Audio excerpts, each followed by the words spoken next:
পায়েল দিদি,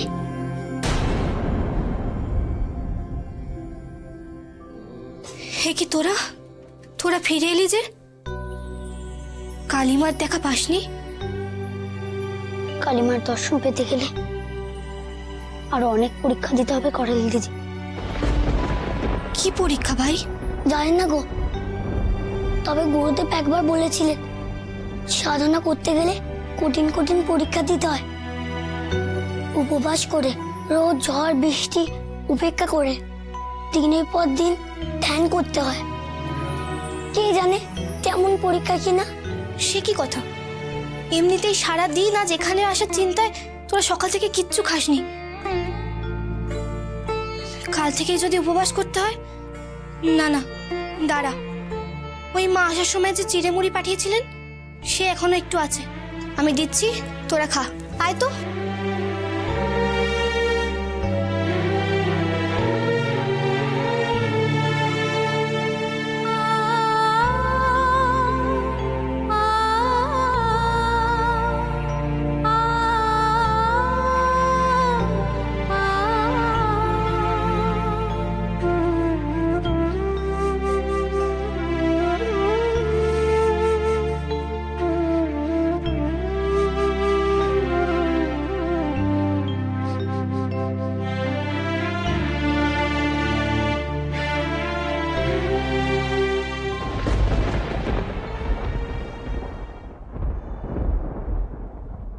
কি হলো ভাই? খাওয়া শুরু কর। না করাল দিদি, আমার খেতে ইচ্ছে করছে না গো। তা বললে কি করে হয় ভাই? রাত উপসে হাতি টলে। কাল যে তোদের মায়ের কাছে যাবার পরীক্ষা দিতে হবে, এখন শরীর দুর্বল করলে চলবে? তোমরা খাও, আমি খাবো না, আমার ইচ্ছে করছে না। মায়ের সঙ্গে দেখা না হওয়া পর্যন্ত আমার মন শান্ত হবে না, আর আমি খেতেও পারবো না। আমরা যত মায়ের কাছে আসছি মা তত কেন দূরে সরে যাচ্ছে বলো তো করাল দিদি? খা খা।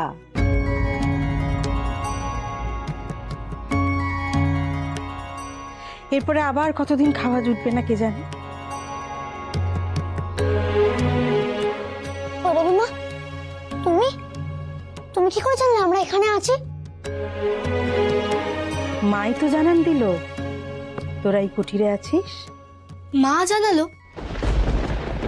কিন্তু এই কুটির তো বুড়িমার, তিনিই তো নদীর পাড়ে আমাদের বললেন এখানে আশ্রয় নিতে।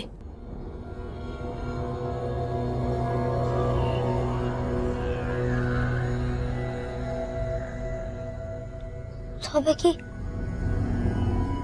তিনি কালিমা ছিলেন?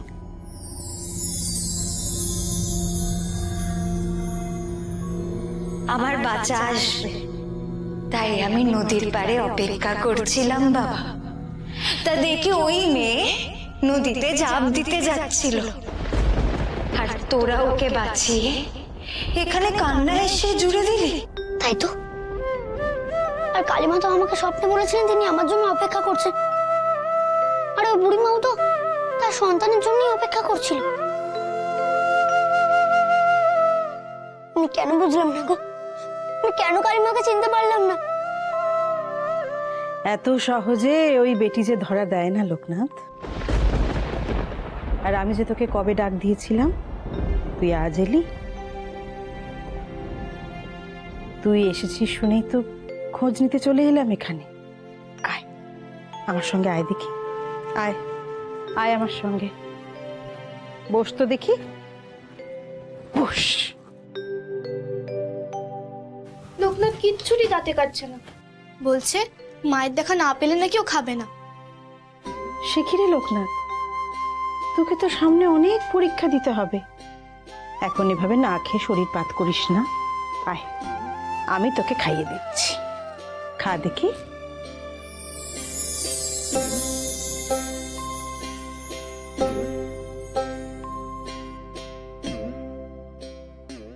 তুমি জানো ওরা কি পরীক্ষা নেবে? না খেয়ে থাকতে হবে নাকি? সে তো সাধনারই অঙ্গ রে, না খেয়ে থাকার দিন তোদের আসছে। আচ্ছা ভৈরবী মা, গুরুদেব এই সময় কেন চলে গেলেন?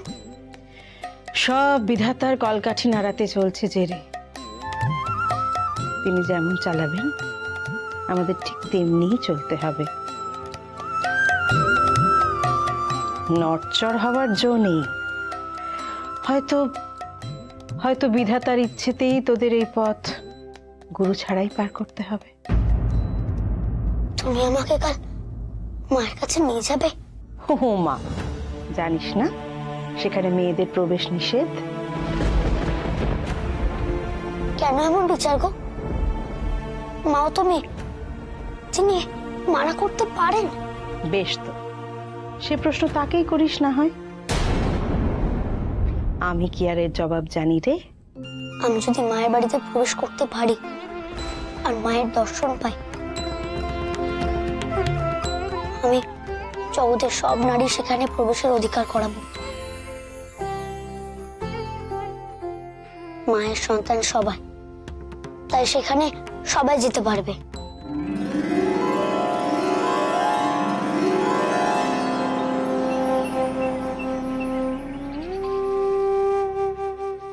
ওম ভূর্ভুবস্সুঃ তৎসবিতুর্বরেণ্যং ভার্গো দেবস্য ধীমহি ধিয়ো यो न प्रचोदयात्।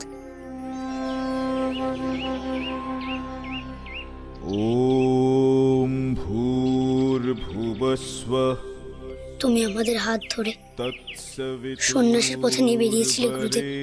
তুমি বলেছিলে মা ডাকলে সবার ডাক উপেক্ষা করে যেতে হয়। তাই আজ আমি মায়ের কাছে যাচ্ছি।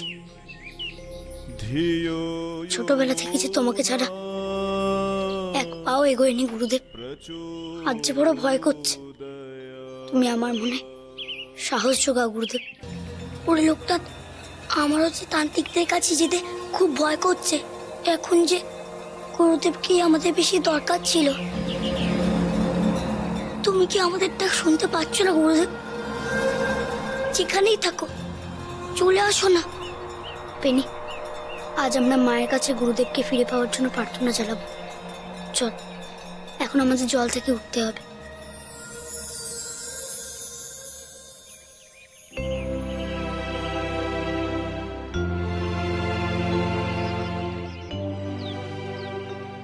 মা, তুমি? নে,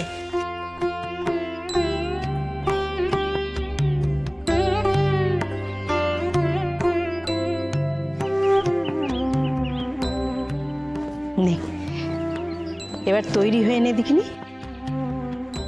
এবারে তো তোদের আসল পরীক্ষা। নে ধর।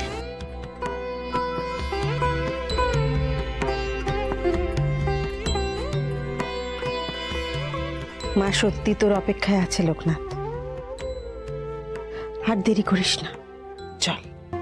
যদি পারে যাবি মন আইরে ছুটে, তারা তোরি লেগে। আমি সব অতীত ভুলে তোমার পায়ে আশ্রয় পেতে চাই মা। লোকনাথের প্রার্থনা তুমি পূরণ করো।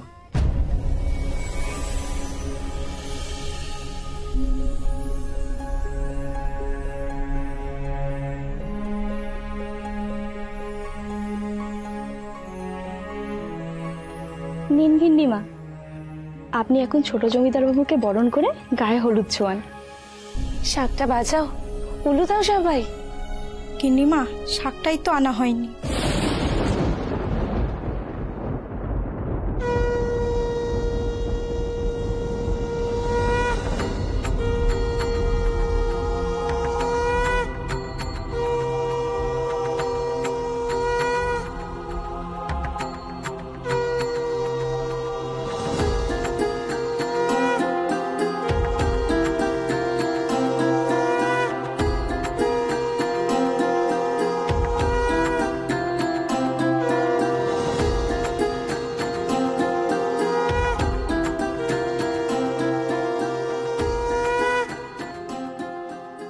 দিদি,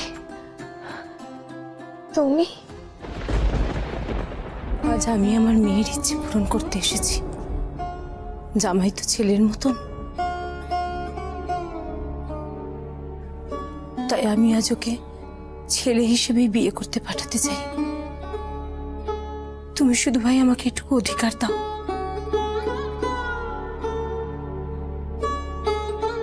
বিশ্বাস করো, আমার আজ আর কোনো অভিযোগ নেই, কোনো অনুযোগ নেই। সব বিদ্বেষে শেষ হোক। শুধু আমার জামাই বাবা জীবনের জীবন সুখে পূর্ণ হোক, এটুকুই চাই।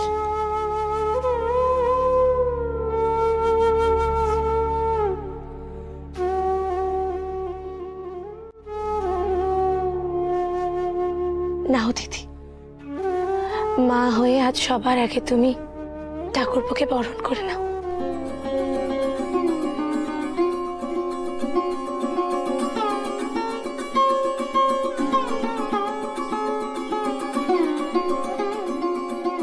গায়ে হলুদটা তুমি আজকে সবার আগে ঠাকুরপোকে দিও। আমার শাশুড়ি মা থাকলে যা যা নিয়ম কানুন করতেন তুমি আজ সবটা করো একদম নিজের হাতে।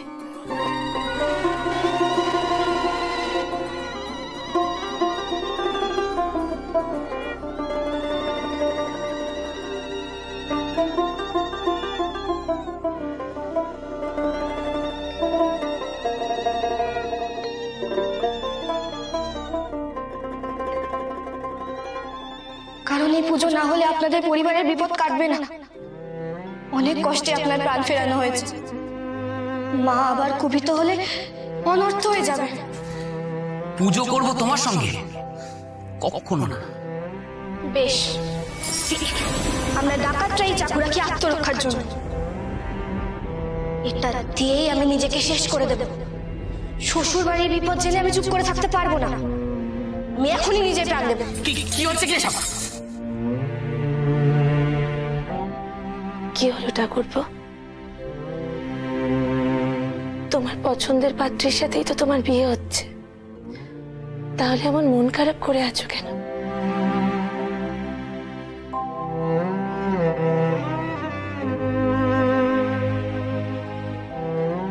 যার কথা ভেবে চোখের জল ফেলছো সে অনেক দূর চলে গেছে, তার কথা আর ভেবো না।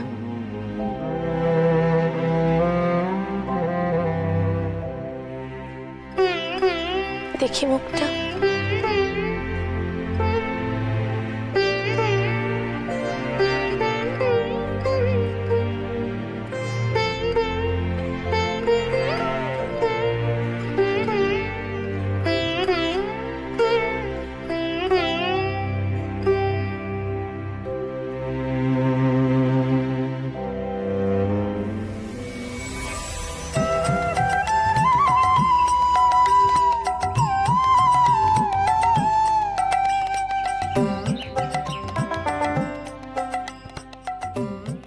সাহস করে এত দূর এসে তারপর ভয় পেয়ে পিছিয়ে যাবি? তাই কখনো হয় নাকি? কখনো কোনো পরিস্থিতিতে ভয় পাবি না। সব সময় সব রকম পরীক্ষার জন্য মনকে প্রস্তুত রাখবি। তোদের গুরুদেব তো এমন শিক্ষাই দিয়েছেন, গুরুদেবের মান রাখতে হবে না? গুরুদেব আমাদের সাথে থাকলে ভয় পেতাম না। ওরে, উনি তো তোদের মধ্যেই আছেন রে। গুরু শিক্ষার মধ্যে দিয়েই তো তার শিষ্যদের মধ্যে অবস্থান করেন। পরীক্ষার সময় অন্য কিচ্ছু মনে আনবি না, শুধু এক মনে মাকে ডাক। দেখবি মাই তোদের পরীক্ষায় উত্তীর্ণ করে দেবে। সব কিছু ভুলে তার পায়ে নিজেকে সমর্পণ করতে হবে। চল।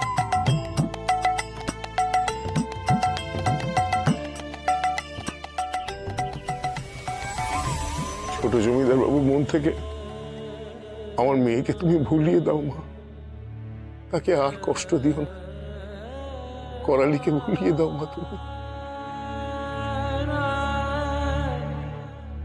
পদ্মমাকে বিবাহ করে সে যেন করালিমার কথা চিরকালে ভুলে যায়, নইলে যে অনেক বড় অনর্থ হয়ে যাবে মা। পদ্মমা তো কোনো দোষ করেনি, সে তো ছোট জমিদার বাবুকে ভালোবেসে এ বাড়িতে বউ হয়ে আসছে। আমার মেয়ের ছায়া যেন তার সুখের সংসারে আধার না নিয়ে আসে না। রক্ষা করো মা, তুমি রক্ষা করো।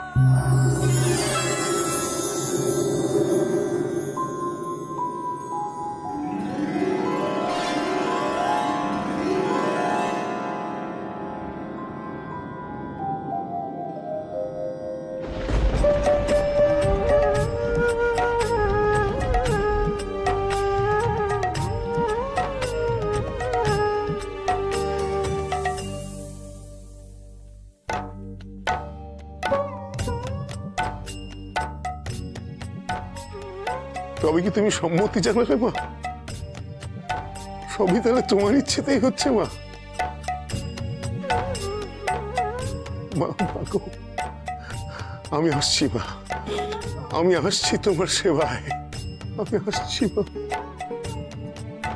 আমি জানি মা, তোমার কোলে ঠাঁই পেয়ে আমার করালি মা খুব ভালোই থাকবে। তুমি তোমার কথা রেখো মা,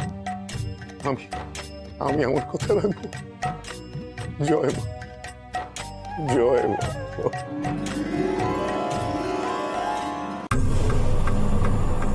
আমরা তবে আমাদের সাধন প্রক্রিয়া শুরু করি গুরুদেব। গুরুদেব, আপনি ভাবছেন ওই বালক আবার আসবে? আসবে না, ভয় পেয়েছে সে। ওইটুকু বালক রক্ত দেখে ভয় পেয়েছে। তুমি আজকাল বেশি কথা বলছো জগৎ, যা তোমার বিষয় নয় তা নিয়ে বেশি মাথা ঘামিয়ে। আমি ওই দুই বালককে পরীক্ষা করে দেখতে চাই, জানতে চাই কেমন করে জোয়ারের নদী পেরিয়ে ওরা এই স্থানে এলো, আসলে ওরা কে। গুরুদেব, ওই দেখুন ওরা আসছে।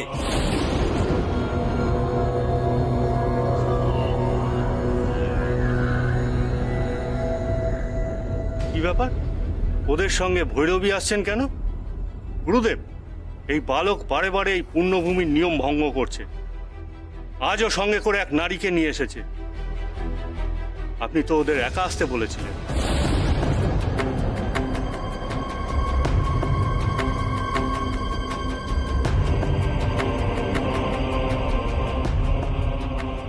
আপনি আবার এসেছেন?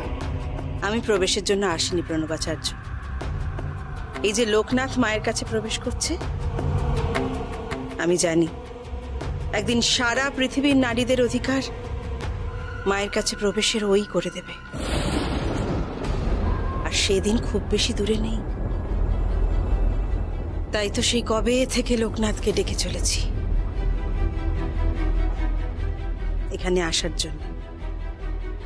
আমার বাসনা আজ পূর্ণ হলো। দুয়ার এবার সবার জন্য খুলবে, খুলবেই। যা রে, তোরা যা। থাক থাক থাক থাক থাক। তোমাকে প্রণাম করব না? না, মায়ের কাছে এসেছিস, মাকে ছাড়ার কাউকে প্রণাম করবি না। ওরাও মাকে পাওয়ার পরীক্ষা দিচ্ছে, তোরাও দে। আমি আসি, কেমন?